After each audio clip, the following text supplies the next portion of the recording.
And if you know of anybody that couldn't make it to the program today, feel free to let them know that we are recording this and it will be on the library's YouTube page. So you just go to YouTube and search Boulder Junction Public Library and you will find us. There is no other Boulder Junction Public Library. It's easy to find and it doesn't take me very long to upload it. So probably by about 5 o'clock today, it'll be uploaded on the YouTube page. And then you can watch it later, or if you want to rewatch it later, if there's parts that you want to go back and review, since this is a lot of really intense stuff, you can always go back and look at it again. So my name is Sherry Sanderson, for those of you who don't know me, and I am the director here at the Boulder Junction Public Library. You'll see in my background that this really is the library, but I'm not sitting in the library right now. I'm in my very messy office. So I use a virtual background so you cannot see my very messy office. And Deb knows all about my messy office. So we are doing our second winter wellness program of the 2021 series. I'm very thankful that we were at least able to put something together for our winter wellness program series this year. It is a little bit different because we are trying to protect our staff and our patrons by holding these programs on Zoom. It's also nice though, because it's open to anyone who could not make it to the library. So whether you're in another city or you weren't feeling well, or you just didn't want to get out of your pajamas, you can still do these programs. So the bummer is you can't have the cookies and the coffee. The great thing is you can relax and sit in your own home and do this.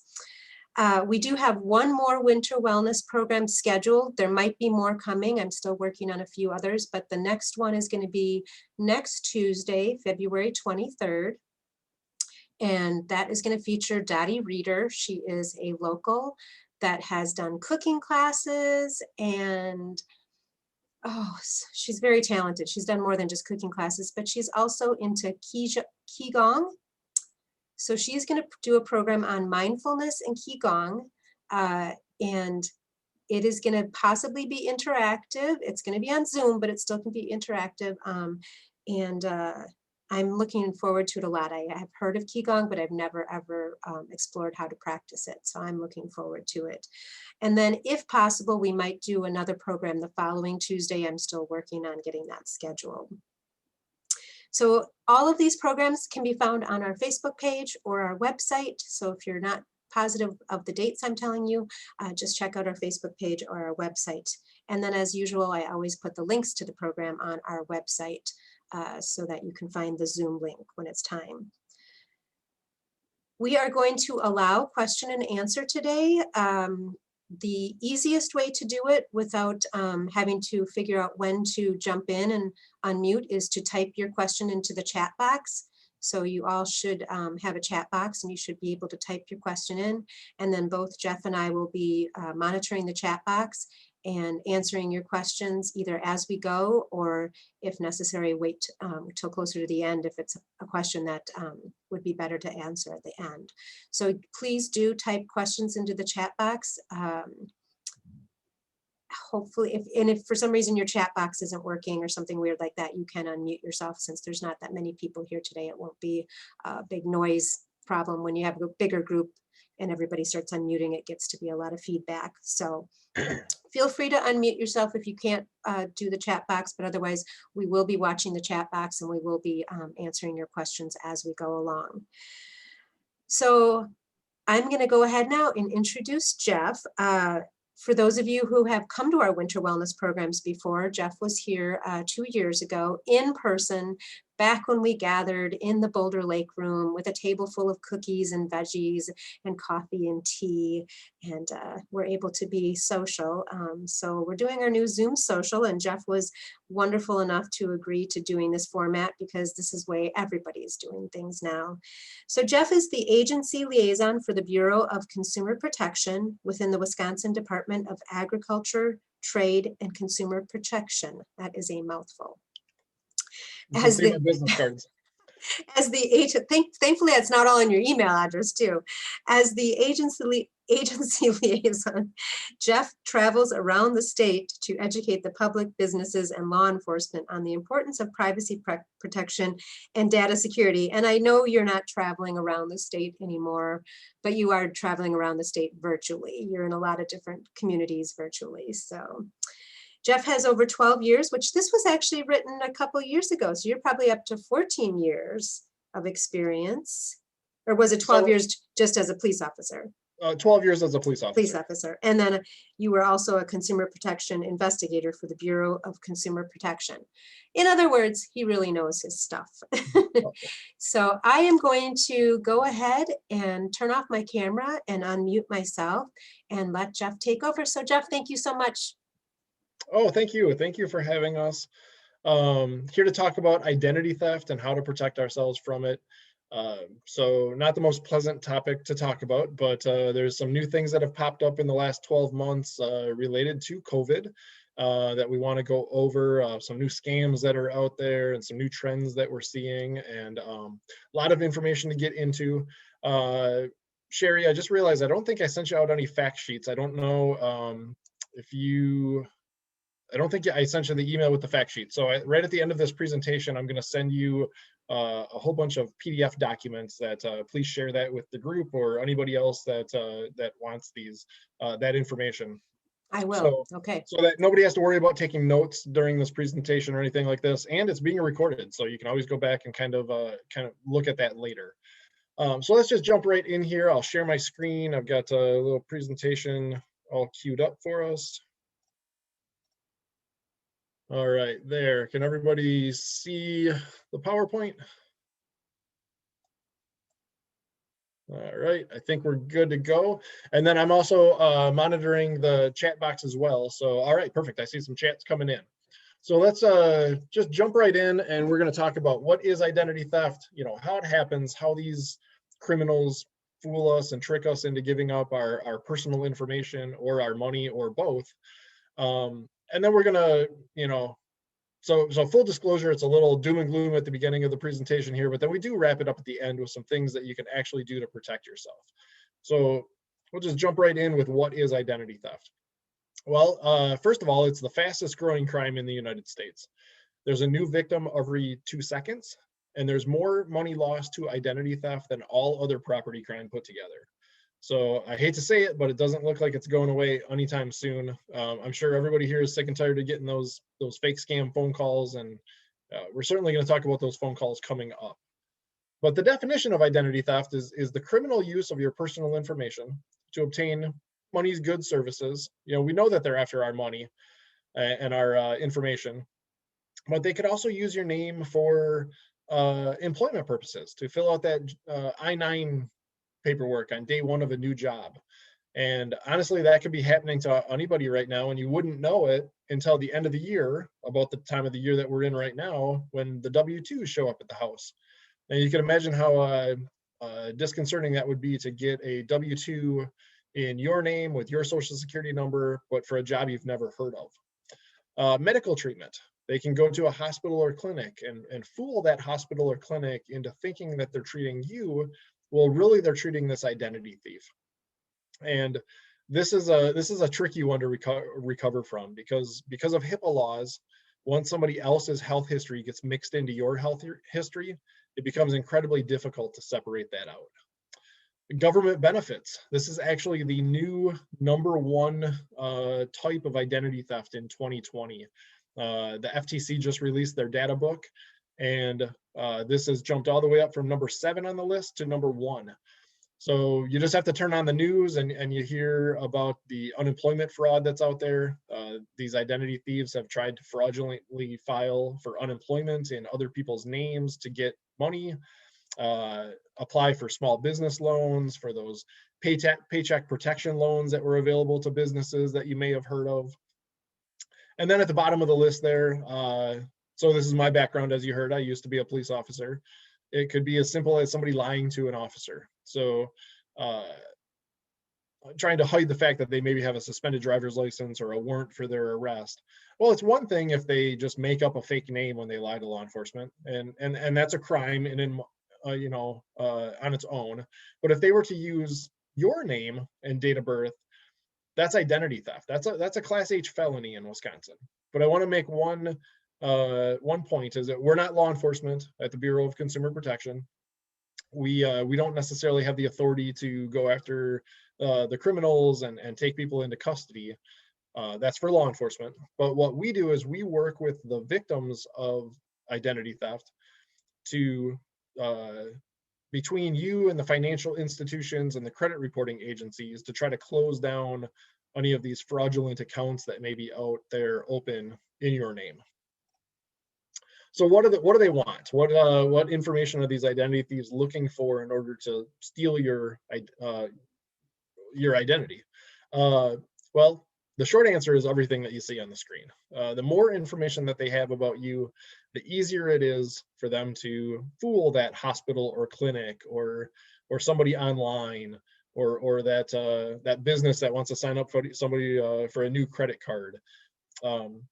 So every little piece of information that they can tie back to your name gives them a bigger picture and makes it easier for them to take over your identity. But if you take one takeaway from this slide, what they're looking for is your name in conjunction with your date of birth and your social security number.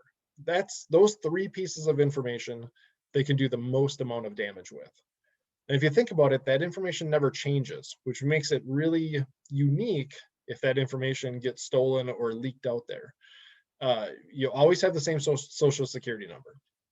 Even if you're the victim of identity theft, the Social Security Administration will not give you a new number. You always have the same date of birth. And maybe there's a last name change with a marriage, but your name stays pretty consistent as well. So once that information is in the wrong hands, it's always in the wrong hands. It's hard to get that back. That makes identity theft a really unique crime. So that's partly why it's so vitally important that we keep that personally identifiable information safe and secure and private, and limit where we share it to limit our exposure. So here's some new stats. This was just released this month, actually, from the FTC for the year 2020. Not a lot of good information on this slide. You can see that the vast majority of identity theft cases are between the age of 20 and 59, but they still steal kids' identities and seniors. So they don't discriminate. If they can find your information and they can use it against you, they do. It looks good on the surface here for the seniors that we see, as you get older, there's less incidents of identity theft. Unfortunately, though, if we dig into these stats a little bit further, for each incident of identity theft, the seniors tend to lose more money. So just not a lot of good information on this slide. And unfortunately, the numbers just keep going up and up. Here's the breakdown of different types of identity theft. This is where that government documents and benefits fraud actually leapfrog all the way from number 7 at the bottom of this list last year to number 1. So this covers the unemployment fraud, those small business loans. Now number 2 is the credit card fraud. So this is that most of us have probably experienced this in our lives where your credit or your debit card number was compromised. Either you noticed something wrong or the bank noticed something wrong and then froze your card, cancel the card, issue a new card in the mail. You get it within a day or two. A fairly easy form of identity theft to recover from. That's now number 2. What else do we see here on the list? We talked about employment identity theft, tax-related fraud. There's some new things related to protecting our taxes that I'm going to get into at the end. And it's tax season right now. We recommend that you file your taxes as soon as possible, basically to avoid the situation where somebody else tries to file in your name. You want to be the first to file in your name, if you will. But we're going to talk about a protection, an IP protection PIN number that you can get from the IRS coming up later. Phone and utilities fraud. This is one that's sometimes associated with child identity theft and bank fraud. Just somebody trying to hack into your bank accounts and redirect funds. So how does that happen? Just kind of broke it down, low tech and high tech. Dumpster diving. They will pull pieces of trash right out of the dumpster or right out of your trash bins at the bottom of the driveway. And if they can find something that you threw away, pieces of paper that have that important information on it, certainly your name and your date of birth and your social security number, but anything else, your address, your email address, phone numbers, all of those little pieces of information that tie back to your name just gives them a bigger picture of your identity. Stolen mail, that mailbox at the street corner that has the red flag on it, just a red flag to a thief that there's something in there for them to steal. Usually that means somebody's paying a bill, and inside that envelope there's an account statement with a personal check. That's a lot of information if you start to think about it. I mean, just on the personal check alone, you have the person's name, address, maybe their phone number, even their driver's license number, perfect copy of their signature, their bank account number, and their bank routing number. And then there's an account statement in there as well, with account numbers and more information on it, just in an envelope, with a red flag letting everybody else know that it's sitting in there. And then stolen wallets and phones. The biggest thing with wallets, we just advise people to not carry your paper social security card around with you. There's very few times in your life that you need that actual paper card. Maybe day one of a new job, maybe opening up certain types of interest earning retirement accounts and things like that at the bank. But short of those, unique events, we recommend not carrying that card in your wallet, because if your wallet is lost or stolen, an ID card or a driver's license in conjunction with a social security card gives the thief everything that they're looking for. And then phones, particularly smartphones. So a lot of people are carrying, smartphones around with them nowadays. Just think of the information that's on our phones. Access to email and contacts and text messaging, and maybe there's shopping apps that remember our payment card information, and online banking apps that access all of our accounts, and apps for credit cards, and just a ton of information. So the biggest thing here with your phone is just make sure that there's some kind of security on your phone, whether it's facial recognition or a fingerprint. You have to swipe in a pattern when you open up your phone. Just have something, so that in case that phone falls into the wrong hands, somebody else can't just grab it, push a button, swipe up on the screen, and have access to all of that information. And then there's the high-tech way that they get our information. So skimming devices, we're going to talk about that on the next slide coming up. Phishing scams, the emails, the text messages, the phone calls. Data breaches, a frustrating way that our information gets out there, but it's frustrating because it's out of our control, but we certainly need to be aware of it. And then social networking and what we choose to share on sites like Facebook, Snapchat, Instagram, and we'll kind of look at it from the standpoint of an identity thief and what they're looking for. So skimming devices.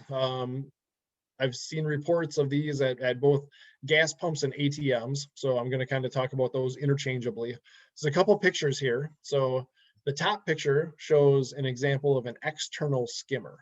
So what this is a device that a thief puts on either the gas pump or the ATM. It fits over the top of the real credit card reader, so that when you push your card in, it's reading the mag stripe on your card, and it's grabbing that 16-digit account number from the front of your credit card or your debit card. Then what the thief does is they transfer that to a fake plastic card with a mag stripe on it, and they effectively have a cloned copy of your credit card or your debit card. That's the external one. The bottom picture shows you a broken security label on, I think this is a gas pump, but it could be an ATM as well, but mainly the gas pumps.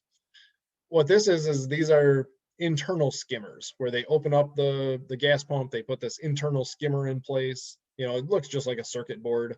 And then when you use that pump, it's been compromised, and they can also steal your credit or your debit card information. So to combat that, some gas stations have started to put labels on their gas pumps to let you know that their pumps have not been tampered with. The picture shows a broken security label. So I wouldn't pay at that gas pump if I see a broken security label.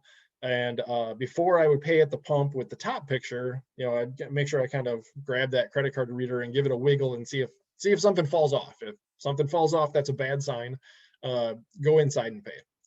It's always best to go inside and pay from the standpoint of identity theft. Now, because of COVID, I've been hearing from a lot of consumers that they like to pay at the gas pump because they don't want to necessarily go inside. They feel that they're safer to pay at the gas pump. If you do pay at the gas pump, it's best to use an actual credit card. So let's just talk real quick about the difference between a debit card and a credit card. So a credit card, it's not your money. It's the credit card company's money that you're spending, and then you have to pay the bill later. You're buying something on credit. Federal law says that you have 60 days from the date of your last statement to notice fraudulent charges, report them, and not be held financially responsible. That's an incredibly long time. We're looking at least 60 to maybe 70, 80, almost 90 days to notice those fraudulent charges, depending on when you last got your statement. Conversely, a debit card links up to your checking account. So that's your actual money. And depending on how the bad guy uses the credit card, or I'm sorry, the debit card, specifically if they have your PIN number and they're able to use it as an actual debit card, that's an electronic transfer. You may only have 48 hours to notice those fraudulent charges and not be held financially responsible. So not a bad conversation to have with the bank or the credit union. Ask them up front. Hey, what happens if somebody gets a hold of my debit card information and they make a charge? Are you going to reimburse the money? Is there an amount that you're going to reimburse? How many times throughout the year are you going to reimburse that? What if my information gets compromised 3 or 4 times this year? How long is it going to take for me to get my money back? At least ask those questions up front so you know what the answers are in case this happens. But because of it's your money, and at a minimum, there's going to be an amount of time that you're out of that money, until the bank is able to reimburse it. What if it takes a week or two and, now the mortgage is due or rent is due or the car payment's due? You can see how you could start to fall behind. So for those reasons, if you do choose to pay at the gas pump, we recommend using a credit card because it's so much easier to recover and not be held financially responsible. All right, imposter scams, phone calls. I certainly hear you. I know you're frustrated with them. A couple things here before we jump into a list of different types of scams that are out there. Let's just look at a couple big picture things. So with phones or phone calls, does everybody understand that you cannot trust caller ID? It's called spoofing. They can put any number that they want on your caller ID. So they can make it say, look like a local police department or a sheriff's department, the Social Security Administration, the American Red Cross, the Salvation Army. And yeah, I just see it pops up from, sometimes they even have your own phone number to call you. So you can't trust caller ID just because that's what it says on your caller ID. And it might even be the real phone number for one of those entities, but that doesn't mean that that's who's calling. So if you look at it from the bad guy's point of view, step number one to get you to fall for their scam, got to get you to answer the phone. So they have all these little tricks out there to try to get you to answer your phone. They figured out a long time ago that people were less likely to answer their phone from some area code that they've never heard of. So now they make it look like a local call. It's called neighbor spoofing. It'll be 715, and it'll look like the Boulder Junction prefix, and then it'll be 4 numbers after that. It's just a little bit different than your own phone number, and it's meant to catch you off guard. Oh, this must be somebody I know, and before you know it, you've answered, and it's just a scam phone call. Same thing with when they have you call your own phone number with what looks like you're calling yourself. It's meant to just drive you bonkers and get you to answer that phone because you want to get to the bottom of this and see what's going on. These are all just tricks to get you to answer the phone. So because of that, we recommend, if you don't recognize the phone number, don't answer. And when you do recognize the number, as in your own number calling you, well, you know you're not calling yourself, so there's nothing legitimate about that phone call. You know that's a scam, just don't answer. All right, so the other thing I want to address before we go into this list is the do not call list. So we're the folks at the state that administer the do not call list in Wisconsin, and that years ago merged with the federal list. And once you're on the do not call list, you're on it. You know, you don't have to renew every year or anything like that. The do not call list is for telemarketing phone calls. That's where a legitimate business wants to call you up and sell you a product or a service. And those businesses, if they want to make calls to Wisconsin consumers, they have to register with us at the state. They have to register every line that they're going to use to make those calls. They have a way that they can scrub the numbers, their number list against the do not call list. So it removes everybody that's on the list so that they don't accidentally call. Now, are there violations? Sure. Every once in a while, you know, businesses, you know, mess up and call somebody, and we look into that. We handle those complaints. But what we're talking about here, when we're talking about imposter scams and identity thieves, these are not telemarketing phone calls. These are criminals that are trying to call you up and just trick you into giving up your personal information or money. So they're breaking the law anyway. They call you whether you're on the do not call list or not. So, but here's the nice thing about being on the do not call list is that when you're not on the list, let's look at it from that standpoint. You're not on the do not call list. Here comes an incoming phone call from a number that you don't recognize. Well, it could be a legitimate business trying to sell you something, or it could be an identity thief trying to steal your information, and you really have no idea which one it is. If you're on the do not call list and you're looking at your phone and you see this number that you don't recognize, well, you know it's not a real business because you're on the do not call list. So by default, that number you don't recognize, most likely just a scam phone call. Don't answer it. Let it go to voicemail. You know, and you can avoid a lot of those unnecessary answering the calls unnecessarily and dealing with those headaches. So let's go into a little bit of a list. You know, honestly, we could be on this slide for a week. You know, I'll get through it quick. We're not going to be on it for that long, but there's so many different scams out there. I just kind of picked some of the high points so we can talk about some of the different categories. They certainly like to pick on the government. They'll pretend to be from IRS, law enforcement, Social Security, scare tactics. You know, they're going to tell you scary things like your Social Security number has been used in criminal activity down in Texas, and you have to pay money now, and you know, or really bad things are going to happen, or they're going to send the police to your house and have you arrested, and or they're going to ruin your credit, just all kinds of scary stuff. And they're hoping that you don't have, you know, you get scared and you don't have time to think about this, you know, thoroughly, and you're not thinking straight, because they take you, you know, off guard, and they want you to make a decision when you're in that emotionally heightened state. IRS, they'll try to tell you that you owe back taxes, or that your taxes have been filed, you know, fraudulently, and before you know it, they're talking you into verifying Social Security numbers and tax information, or trying to get you to pay money over the phone. Those are all just scams. The federal agencies like Social Security or IRS will never call you. If they have legitimate business with you, they send you a letter. They don't call. So you know those are scams right away.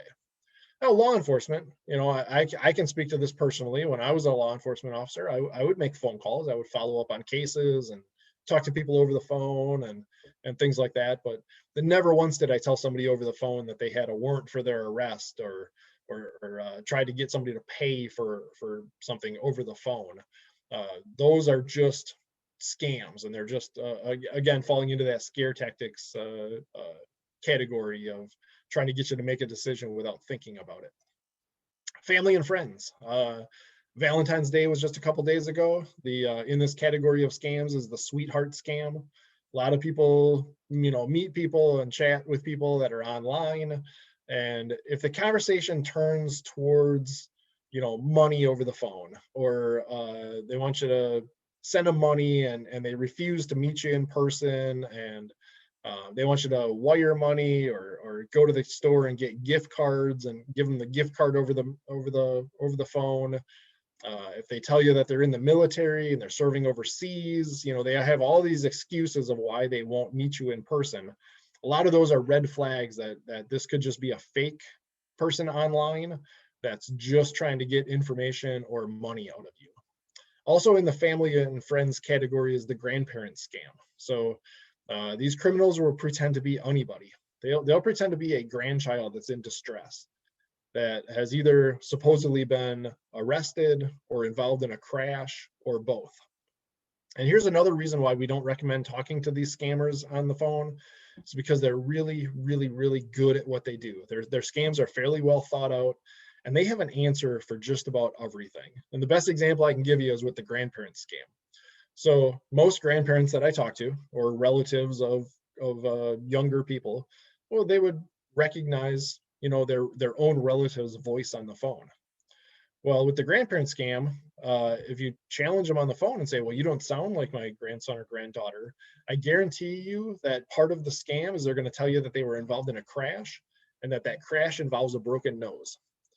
I've heard this from people all over the state of Wisconsin, that it's always a crash that involves a broken nose. And that's their built-in excuse of why they don't sound like they normally sound like. This is not the first time that they've made this call. They have an answer for all of those challenges.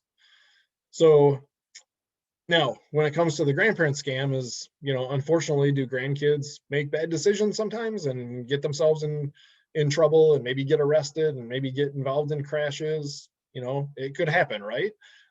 You'd hate to hang up on a real family member that's in distress. So one low-tech solution to this is just have a family password. Don't post it on Facebook or anything like that. Keep it quiet. And if you ever receive this phone call and just for a second, something clicked with you and you thought this was real, you could ask for the family password. Most likely what's going to happen is that the identity thief is just going to hang up on you. They know that they're not going to be able to fool you at this time, and they're going to move on to the next call and try to fool that next person.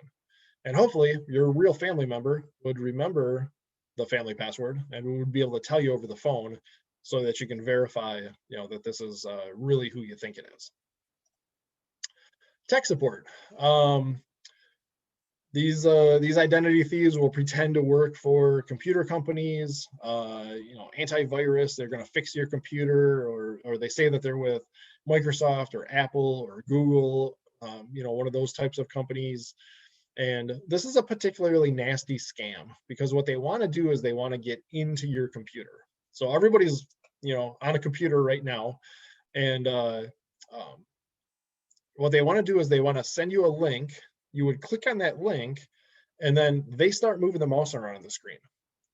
And once they're into your computer, there's no telling what they could do. They can install programs that'll steal your usernames and passwords, and malware programs that can put all kinds of vulnerabilities on your computer. They can install something that would just lock your computer down. It's called ransomware. It's the new #1 type of malware that's out there right now. It locks your computer, and then they demand money or ransom in order to unlock your computer. And I'm reading here in the chat, it looks like somebody thought it was Apple to fix your iPad, ended up giving them $500. And sometimes, yes, it's just that. They just pretend to, I'm going to fix your computer, and it's going to cost you $200 a year, $500 a year, or whatever. And there was nothing ever wrong with your computer in the first place, but now they've got your credit card number, and now they just continue to charge that to you. Or they call back 3 months later, and because now they know that you believed them 3 months ago, so you're probably going to believe them 3 months later, and there's this new virus that's out there, and we need to get back into your computer and make sure that your computer is safe, and this is only going to cost you another $200 or $300, and it just never ends. They just get as much money out of you as they possibly can, pretending to be with some computer repair service, but really it's just a scam. So if you've ever seen somebody else moving around on your computer, or you turn your computer on and you see that it's locked, or it's in a different language, and you can't even get into your computer, disconnect it from the internet immediately. Take it to a trusted computer repair place, preferably like a local place that you're familiar with, and have them scan it and see if they can identify any programs like that are running in the background, and have them remove it. And then later on, we're going to talk about some things that you want to have in place on your computer to help prevent against this. All right, charities, it gets a little bit tricky. So charities don't have to follow the do not call list because they're nonprofit. So here you are, you're on the do not call list. Here comes a call. You look at caller ID. It looks like it's coming from a charity. It might even be a real phone number for a charity, but you just have no idea who's calling you. You can't trust caller ID like we talked about earlier. You can't trust what they're saying on the phone either, because of course, if they're a scammer, they're gonna say they're with a charity. So when it's an incoming phone call, there's no way to tell. The best advice I can give you is just hang up. Just be rude and hang up is what the FTC says. And if you want to give money to a charity, that's great, but you do your own research. You figure out what charity you want to give money to. You find the real contact information. So phone number, email, website, whatever it is, and only give money that way when you initiate contact. It's the only way that you know that your money is going to where you want your money to go, and not just, into the pocket of a thief. And phantom debt here just at the end, again, scare tactics that you owe money and you need to take care of this over the phone right now, or they're going to send the police to your house and arrest you, or they're going to send you to a collection agency and ruin your credit. Something, along those lines. Just scare tactics. This is just a scam. Just hang up on this call, or preferably don't even answer in the first place.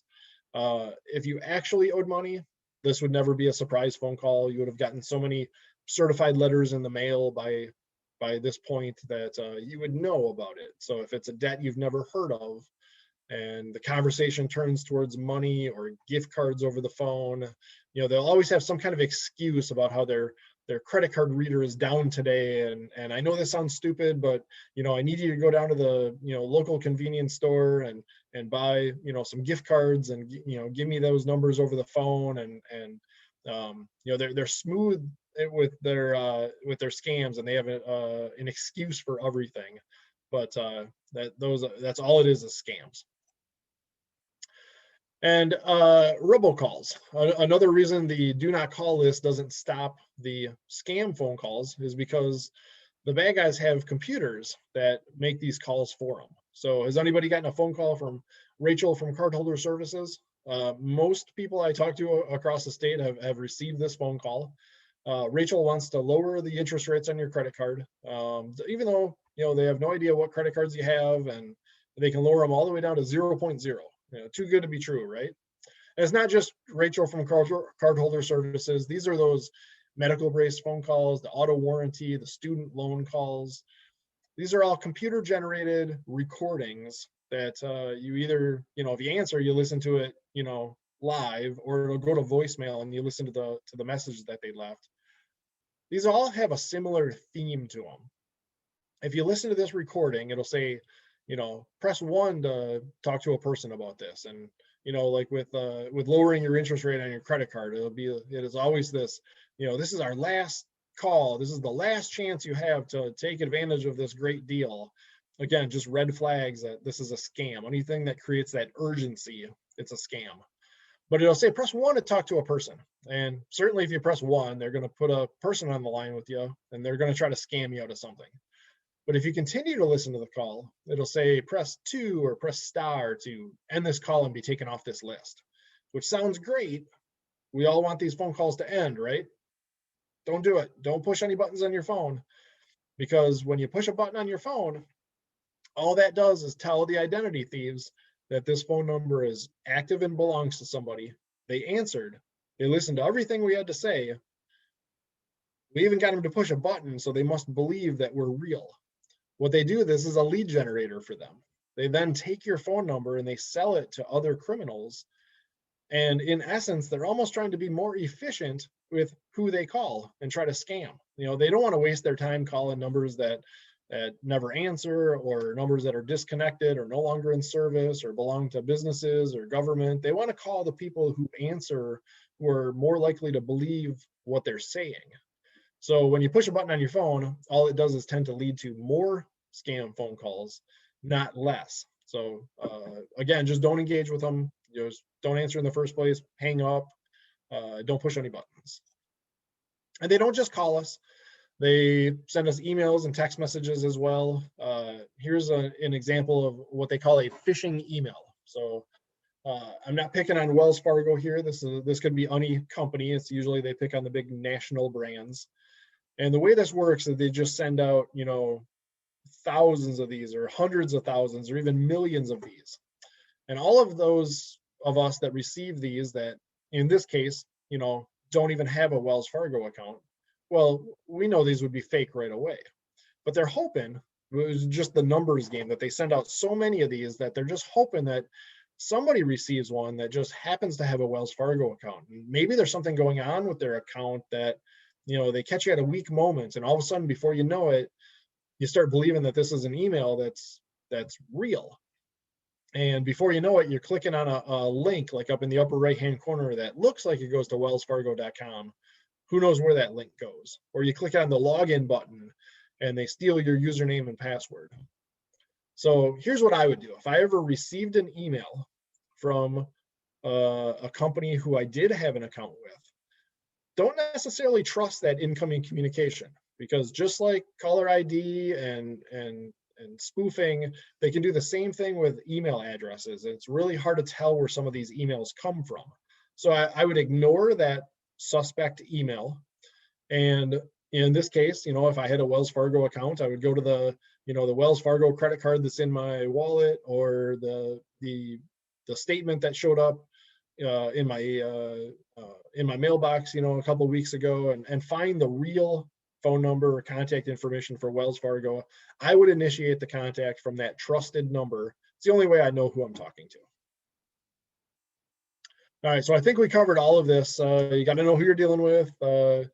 Rush into decisions. With charities, you can ask for information in writing, but I don't even waste my time with that. It's 50-50 coin flip at best that you're talking to a real charity or a fake charity. So, just do your own research if you want to give money to a charity. Speaking of research, you can call us. You can report your scam phone calls to us at the state. You can call us up and do business checks, and we'll let you know if we have any complaints against that business. Let us know what type of calls you're getting. We can help you talk through them and see if they're scams or what's going on, and advise you on how to proceed. If you can't get a hold of us and you've got somebody on the phone, the conversation is turned towards money over the phone or personal information over the phone, and you're just not sure, call somebody. Get a hold of a family member, call law enforcement, call the bank, just run it past somebody else, because almost always when you receive the call and the conversation turns towards money or personal information, certainly wiring money or gift cards, it's almost always a scam. And if it sounds too good to be true, it also is most likely a scam. I'm sorry, but nobody here won the Nigerian lottery. But that type of scam that most people have heard of is still out there, still tricking people to this day. There's a lot of psychology behind some of these scams. You get sucked in and you think you won something, and that $1,000 processing fee, or $1,800 to get something through customs, or $2,500 processing or handling fee, anything like that. It just doesn't sound like a whole lot of money if the next step is you're going to get to your hundreds of thousands or millions of dollars in winnings. But when you do actually win something in real life, you never have to pay to get to that prize. So that's the big red flag. If the conversation turns towards any money over the phone or paying to get to your prize, it's a scam. Wiring money, if you have a family member that lives in another state, obviously this person personally, that's fine to wire money. But if it's wiring money to somebody that you're just talking to online, or it was a text message or a phone call, you just don't know who that is, and you could just be wiring it to a thief. The thieves really like to use gift cards over the phone and wiring money because it's instantaneous. They get their hands on the money right away, and it's almost impossible to recover that money and reverse it. Otherwise, I think we covered all of this. Don't trust caller ID. Treat your personal information like cash, because that's what it's worth to the bad guys. Really keep that driver's license information and social security information safe, because once it's out there, it's kind of always out there.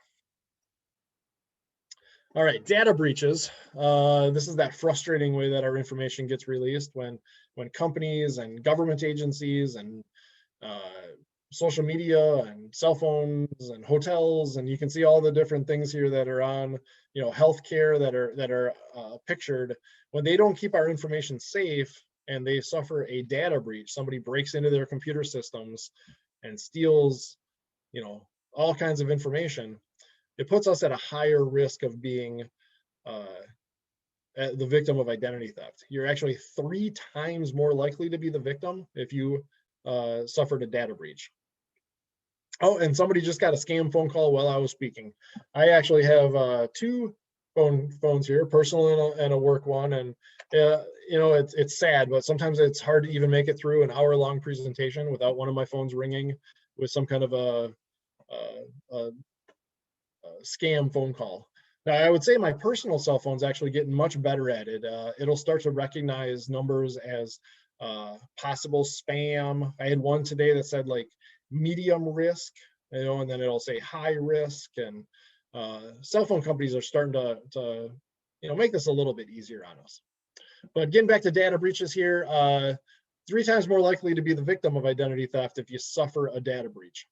The sad truth is that there's been so many high-level data breaches. The Equifax data breach alone at the top of the screen back in, I think, 2017 involved about half of the US population. So there's a 50-50 chance that you were a part of just that one, let alone all the other ones that have taken place. Now, just because our information is possibly out there, possibly on the dark web that you've probably heard about, which unfortunately is a real thing, doesn't mean that we just go around and be like, well, our information's out there, we're just gonna, hand it out, to any other company or business or entity that wants it. We still want to keep it safe and secure. The theory is that the more often we hand it out, so the more often you sign up for that new online account, the more places you share it, just the more likely you're going to be part of that next data breach. And social networking here. What do we share on sites like Facebook, Snapchat, Instagram, LinkedIn, Pinterest, and what the bad guys are looking for? So first, they'll put stuff like this on your feed. Again, just too good to be true. There's no such thing as a free gift card, not even a $5 gift card, let alone a $500 gift card if you just do a survey. Too good to be true, just move on. Don't even waste your time, because all it is gonna just ask for personal information, and you never get to the end. There is no end. No free gift card at the end. Here's an actual public profile from social media. I believe this was Facebook. I think it's an older photo, but the information is still relevant. Where this was public. You didn't even have to be friends with this person in order to see this. And you can see where they work and they live, and where they went to high school and where they went to college, and their birthday was listed, their email address was listed, their phone number was listed. Individually, not super secret information. All those little, you can figure out somebody's, phone number or address. A lot of that is kind of public information. But to just have it so readily available and just all of it here in one spot, just making it too easy on the bad guys. They come here, they get everything, then they go to that dark web that I was talking about, they find the matching social security number. I think the going rate for a social security number online right now is only about $1 or $2. So they buy your social security number, and now they have everything that they need to try to start opening up lines of credit in your name. The other thing is you'll see these fun like surveys, you know, that your friends will share around, like, hey, this is fun, do this with me. And, you know, it's all these crazy questions. And, you know, what was the name of the street you grew up on? And what was the color of your first car? And what are your pets' names? And the name of the town you grew up in? And all these, on the surface, looks like innocent, fun little questions that you can share with your friends. But a lot of those answers are the answers to our security questions when we can't remember our password. So some of these surveys were created by identity thieves to just farm that information. So they wait for people to fill them out, share them publicly, and then they look at those answers, and then they try to hack into your accounts. They click the forgot password button, try to guess at those answers, and if they guess correctly, they can reset your passwords. And certainly don't make it this easy on them. This mom was very excited that her son was old enough to get his first credit card, so she snapped a picture of it and posted it online. Again, just coincidence that it's Wells Fargo. I'm not trying to pick on Wells Fargo. But, you know, she posted a picture of a credit card online, and, you know, the comments are a little, you know, funny, but good food for thought that when you post a picture online, how long does it stay online? It stays online forever. Even those pictures on like Snapchat and Instagram and like the stories nowadays that you know, lots of people post, where those pictures look like they disappear after 24 hours or even, you know, sooner. Nah, those pictures are all out there. They're all on a survey or a server somewhere. And if law enforcement was to send a subpoena, those companies can find those photos and reproduce them if they like. So let's start to kind of transition into some things that we can do to protect ourselves. And we'll jump in right here with social media. So don't have your account set to public, you know, have private accounts. On top of having private accounts, make sure that you actually know who your friends are. If you just accept friend requests from everybody and anybody, you could be friends with somebody who's just there to try to steal your information. So private accounts, know who your friends are. Watch what you share. They get a lot of information for the grandparent scam on social media accounts. They'll find out where the grandkids are going on vacation or spring break, or, you know, what beach they're going to, what hotel they're going to. You know, even if they're, you know, whatever it is, those little tidbits of the itinerary. Then when they call up and they pretend to be that grandchild that's in distress, and they have some of those little pieces of the actual trip that's planned, it sounds so much more believable. With your phones, we talked about keeping your phone locked down, you know, having some kind of security on it. Make sure your phone is also updated. So most of those updates that come through on either our phones or our computers are almost always include security updates to remove vulnerabilities. Only download apps from trusted locations. So with Apple, you know, Apple is closed source. You can only go to the App Store to download an app, so you're pretty well protected there. With Android phones, you know, stick to the major app stores like Google Play and Amazon App Store, and avoid just going to a third-party website to download an app directly. There's so many fake apps out there that it's can become really difficult to figure out which app is real and which one's fake. And if you just make one misstep, you could download the fake version to your phone and open yourself up to vulnerability. And then geotagging. This is the default setting on a lot of the cameras on smartphones nowadays, that when you snap a picture, the location of where you were when you took that picture is embedded right in that photo. Well, then if you post that photo online, you're giving up location information as well. So I'm not saying it's necessarily evil or anything like that. I just want people to be aware of it, especially if you're standing in somebody else's house when you take a picture and then you post it online and maybe you wish them a happy birthday. You know, you might be giving up their birthday, their home address, you know, a lot of information that maybe you don't have permission to post. So just be aware of that when you're snapping pictures and posting online. You know, what information is actually being posted. All right, with your computers, if you're doing any kind of online banking or online shopping, something sensitive in nature like that with your laptops or computers, you want to make sure that you have a secure connection. So there's a couple things to look at. Most people are familiar with this HTTPS. You look at the name of the website that you're on, and that S is a good thing to look for. That means that you have a secure connection with it's an encrypted connection, so that if you were to send information to that website, which, that other computer, from your computer to this other computer, nobody else in the middle can see what's going on, but you're still choosing to send it to that destination website. If it's a website you're not familiar with, there's one more step that you want to take, because it could be a fake website. So let's say, online shopping, and you see that there's this website you've never heard of, and they're selling something that you want, and it's a really, really, really good price. So you should be a little, skeptical to begin with, that a little too good to be true maybe, but if you think it's legit and you want to buy it, and that's the price you want to pay, look for the S, when you're on the website, but then also put the name of that website into an internet search engine and add the word scam and fraud and hit search, and see if there's a whole bunch of other people out there that tried to buy something from that website as well, never got their product, and now they're complaining about it, and their credit card information was compromised or their debit card information was compromised. Obviously, those are really bad signs, and that's probably a fake website. If you don't see anybody complaining about it, it's leaning a little bit more that it could be legit. You also want to look at how long the website has been around to make sure that it hasn't just popped up in the last month or two. Those are red flags as well.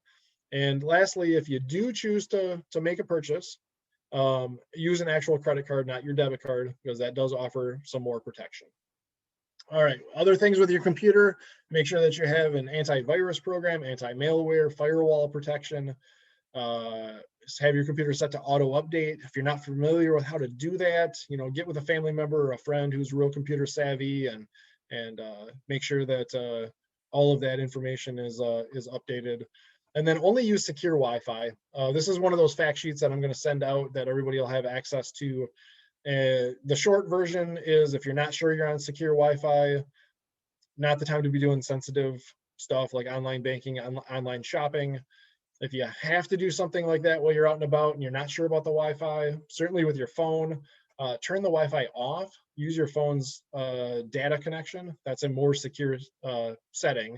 Although I realize I'm speaking to the Northwoods, and not everybody has really good internet reception the further north you go. So it might be a situation where you just have to wait until you're at home when you have a good secure connection, or you could be opening yourself up to vulnerabilities.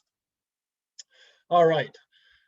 Remember the dumpster divers? Well, let's shred it before we throw it out. Something pretty easy that we can do to protect ourselves.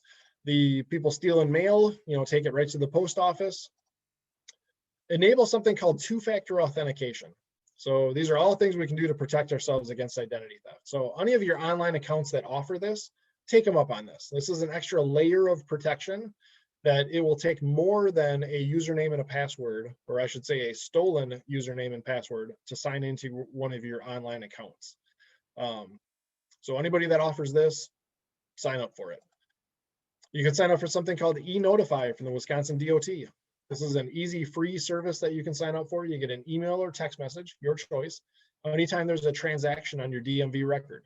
So if you go to the DMV, you wait in line, let's say you print off a duplicate ID card, or you update your license plates, anything like that. Well, you get an email or a text message that just went through. Well, that's great. But if you get an email or a text message that something just happened and you didn't just go wait in line at the DMV, you immediately know in real time something must be up, and you can start to put a stop to it right away. You can sign up for something called informed delivery from the Postal Service. I have this. It's been around since 2018. It's completely free. You get an email every morning, usually about 7:30 in the morning, and I see actual photos of all of the envelopes that are going to show up in my mailbox today. Even though where I live, it's well into the afternoon before I get my mail, right away in the morning, I can see what I'm getting. I can tell right away whether there's really important stuff in there, like W-2s showing up last month, and I can get that out of the mailbox right away before somebody steals it. You can make sure you are getting all of your mail, that it's being delivered correctly, or somebody isn't stealing it before you get to it. Really handy service to sign up for. Brand new for 2021 is this from the IRS, is the Identity Protection PIN number that you can sign up for your taxes. This used to be something that you could only get if, yes, you see a photo of everything going into your mailbox. So even junk mail.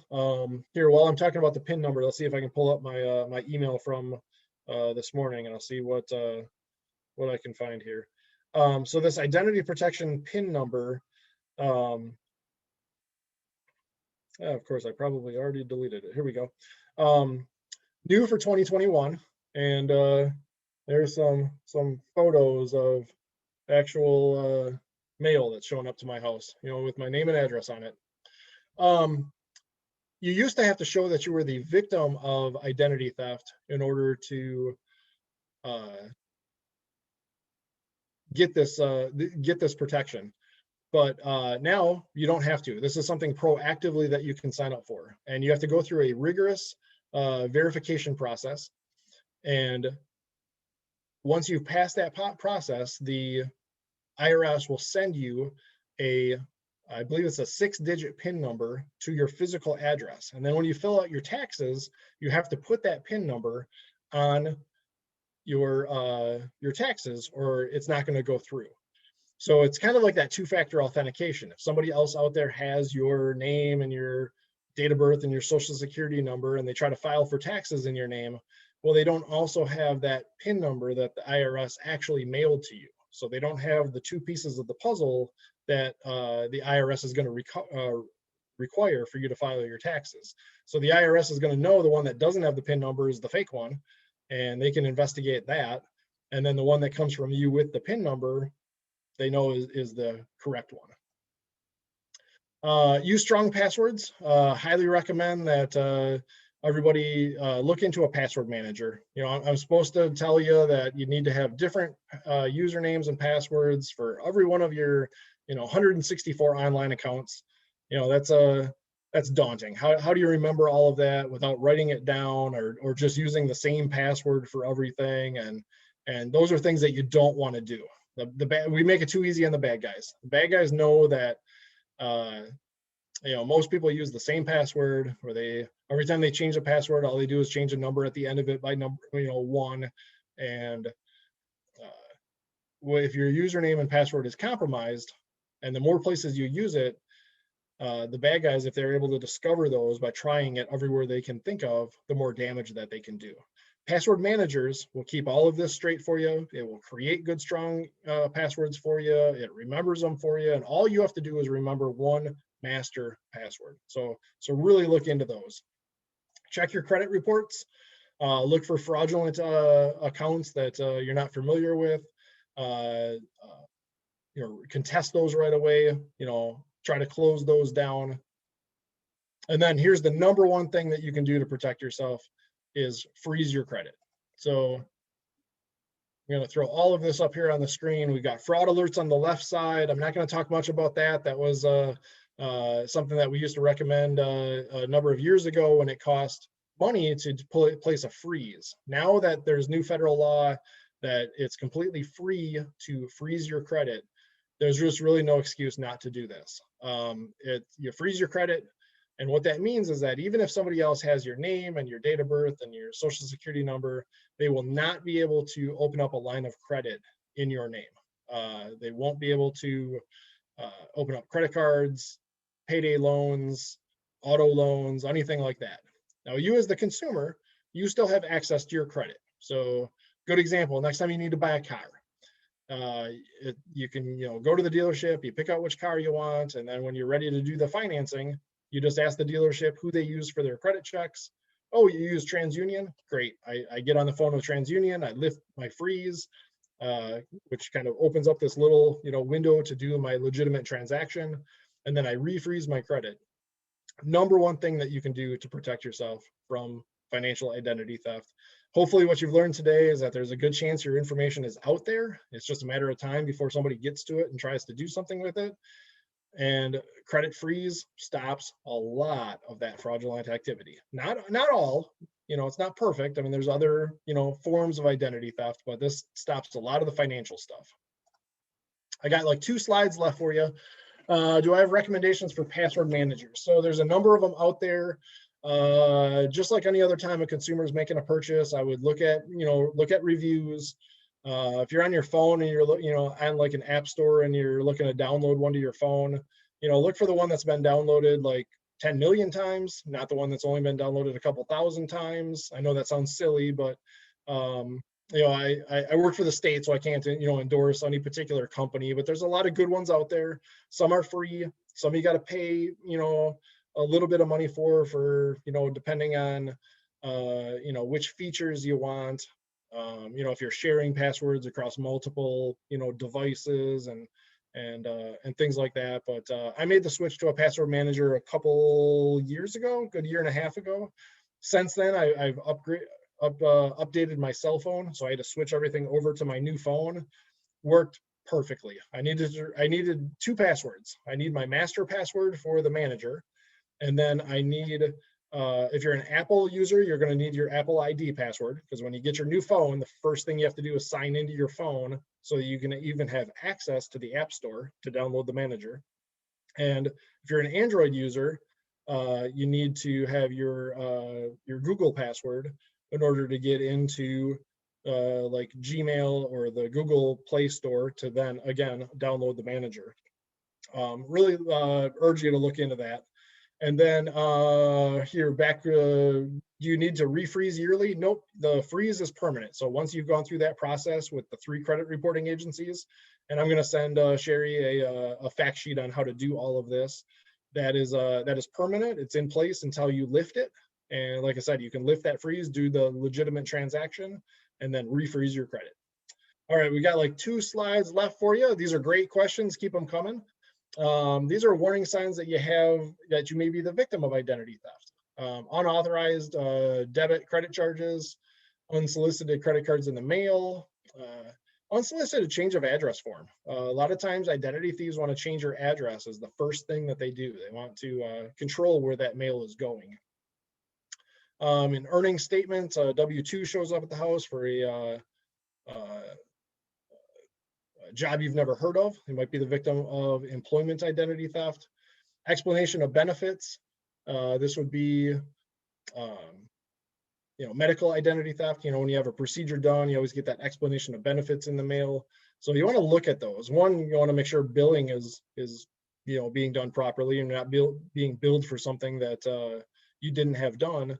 But from the standpoint of identity theft, you want to make sure that it's something you actually had done, and that's not just somebody else pretending to go to a hospital or clinic and fool them into thinking they're treating you. Certainly, if you get a notification that your driver's license is going to be suspended or there's a warrant for your arrest, you want to look into that right away and make sure that somebody isn't lying to law enforcement.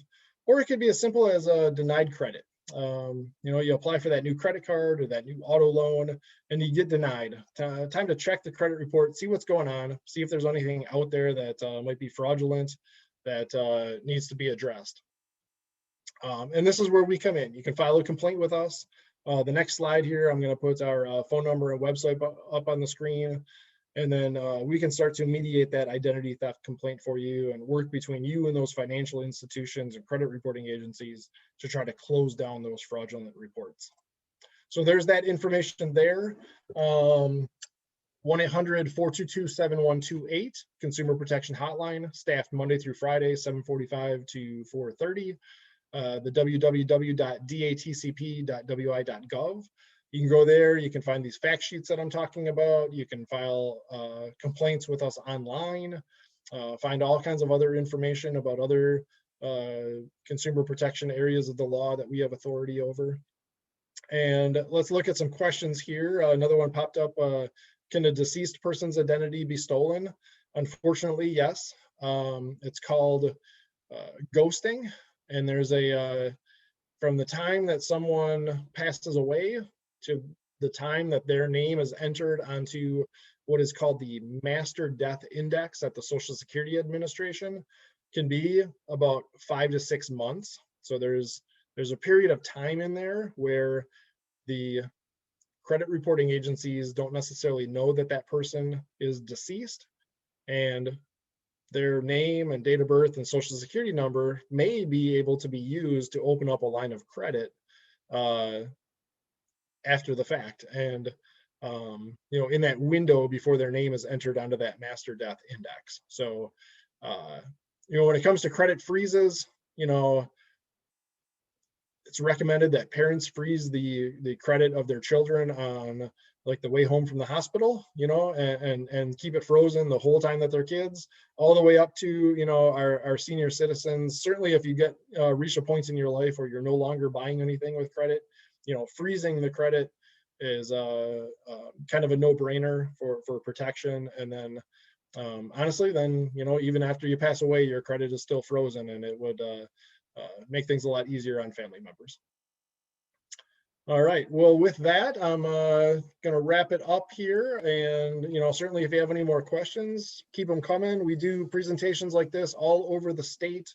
We have presentations on identity theft, obviously. We also do presentations about landlord-tenant law, which landlords and tenants are both invited to. We're impartial. We just look at the law. Home improvement contracts. So when you're looking to have, you know, windows or roofing or your driveway redone, you know, siding, anything like that, we have authority over some of the state statutes that deal with the home improvement contracts, and motor vehicle repair. So if any of those presentations sound interesting to you, or you're a part of a group or a church, some kind of organization that you want to get this information out to your friends and family and members of this group, reach out to me, and we'll get a presentation scheduled. And I also will give another reminder that this program was recorded, which is fantastic, because I know a lot of people I'm going to recommend to watch the recording.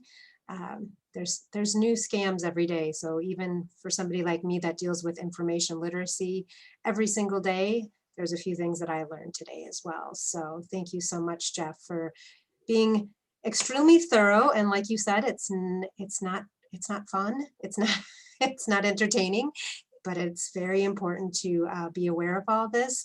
I love the fact that people were joining in the conversation about some of their own experiences. And I will be putting the link for the YouTube video on our website, and I will also be putting the documents that Jeff is going to be sending me on our website. So our website is boulderjunctionlibrary.org, very easy to find. Even if you don't remember that address, just type it in and Google will direct you to our website. Same with our YouTube page, it's very easy to find. And just a reminder before everybody jumps out that we do have our next winter wellness program next Tuesday, February 23rd, with Dottie Reeder, and she will be talking about mindfulness and Qigong. So these are all great programs. I'm so glad we're still able to do some kind of programming, even without being able to see each other in person, because it's still so important to stay aware and to keep learning. Lifelong learning still has to keep happening. So unless anybody else has any other questions. Oh, Deb, do you have a question? Actually, I have a comment. We've had our accounts frozen for probably 15 more years. Every time that you apply for a credit card or any kind of anything where there is where there's a check on your who you are, you have to unfreeze that. And at least it costs money. Now we had to pay to have it frozen when we did this like 15 years ago, and he was saying that it's now free. So I'm not sure. I'm not sure if it's free now. If you when you unfreeze. So when you say you buy a new car, and they need to check your financial situation.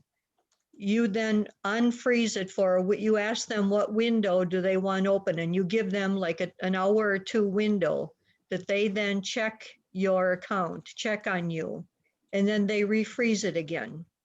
And that used to cost money. Now he's saying that it's free, at least to sign in.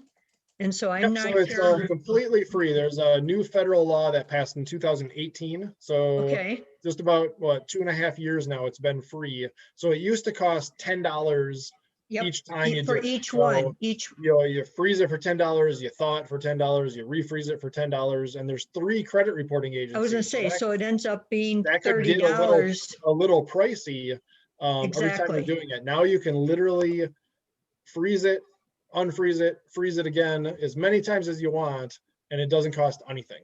Wonderful. I didn't know that. That was one of the questions I was going to have for him, is when he said it was free. I wondered if when you have to open it up for a short window, is it still free for that? That's great Yes. to know. Yep. So you can either do that. You can give it a window that it's going to be open, and Yep. then it's automatically frozen again after that window, or you can just lift that freeze, and then, like I said, tell the dealership or, to Whoever. run your name or sign up for the credit card, whatever you're doing. And then it's on you that once that legitimate transaction is done to recontact that credit reporting agency and refreeze it on your own. What it does by having that freeze, it also keeps you from signing up for a lot of goofy things. At least it did us when we had to pay for it. And I'm sure we'll continue being the same conservative, whatever. But it stops you from getting out there so often, being able to get hacked so often too. Yes. Yep. So it's a win-win in our book. Yeah, it's a Thank you. wonderful thing to sign up for. Yes, thank you for that info. Thank you. Are there any other questions from anyone? Good presentation. It was a fantastic presentation. As long as there's no other questions, I'm going to go ahead and end the program. And again, next Tuesday, 2:30 p.m. on Zoom. The link to the program is on the library website. You can click on the event that I've created for it, and it will have the Zoom link on it. And it will be easy peasy, just like today. So Thank you very much. thank you. Thank you All right, thank you. both so much.